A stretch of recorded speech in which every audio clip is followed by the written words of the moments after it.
the administration sometimes appears to be carrying out actions that essentially are about looking very tough and projecting a sense of zero tolerance, but may not always be linked to really solving the problems that they are talking about. Now, the full scale of the US military strike against the Islamic State group in Syria is becoming clear, with US Central Command saying its fighter jets and attack helicopters hit more than 70 targets in Syria. The attacks were in response to an IS ambush in which 3 Americans and an interpreter were killed.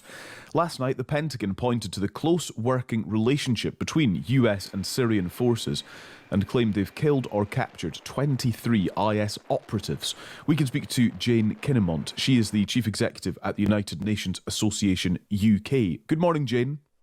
Good morning. What's your understanding of the kind of nature and extent and necessity, if I can put it like that, of these strikes? What's happened here? So this follows a recent attack by ISIS on US citizens in Syria. And it's a reminder, really, that ISIS hasn't gone away, although the group controls way less territory than it did 10 years ago, well, back in 2014, when the group was really very significant and many countries took part in air raids against it.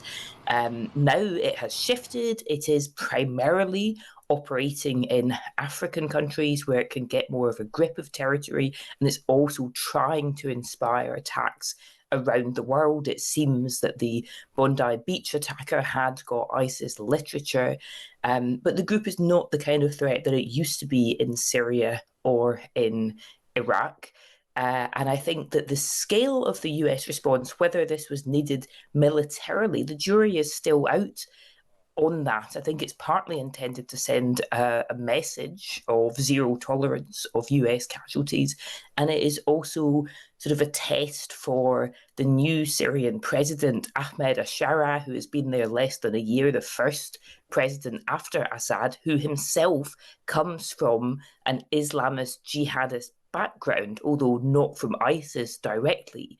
And he so far seems to be standing by and essentially giving the US the green light to do these attacks and showing really where he stands. And that is a fascinating part of this, because in an official statement, the Syrian government said that Syria is inviting the US and other members of the international coalition to support its efforts, quote, in a manner that contributes to the protection of civilians and the restoration of security and stability in the region. And I suppose there's two things on that, at least two things on that, isn't there, Jane? Which is, one, that they need help in restoring security and stability in the region, and 2, they're willing for that to come from the US and others. That would be unthinkable not that long ago. Well, it's an interesting one, because in a way, al-Shara perhaps has no choice here. It's not necessarily the case that he invited or wanted this US intervention, but he knows that he needs the support of the Trump administration if his fragile and fledgling government is to survive. Now, Syria has just had sanctions lifted because of US support. It really could have gone either way with al-Shara and the Trump administration, given the sort of background that he has. But it seems that the Trump administration has decided to bet on the Syrian transition, partly because it's been encouraged to do so by Saudi Arabia, whose Crown Prince MBS is really influential in the US. But, I was able to see Ahmed al-Shara give a public talk just a few days ago in Qatar, and he was interviewed there by Christiane Amanpour, the journalist, who asked him bluntly about his background and said to him, "You used to be a terrorist."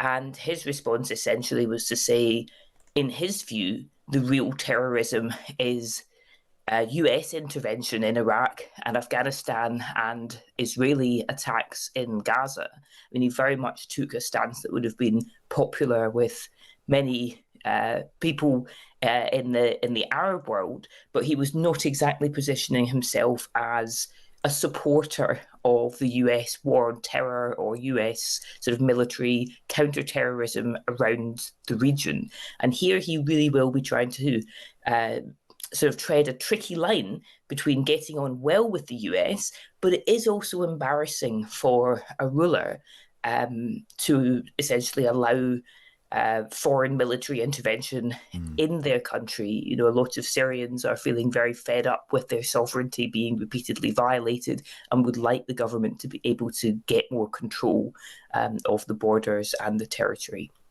And is there a question here about how the US has gone about this, that they responded after the deaths of 3 Americans, and whether that, as some critics have called out, means that their involvement and interest in Syria is kind of performative rather than proactive?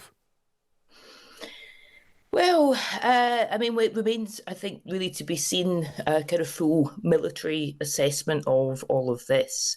But you know, we are already seeing with US airstrikes in the very different context of Latin America and the Caribbean and the war on drugs, we are seeing that the administration sometimes appears to be carrying out actions that essentially are about looking very tough and projecting a sense of zero tolerance, but may not always be linked to really solving the problems that they are talking about.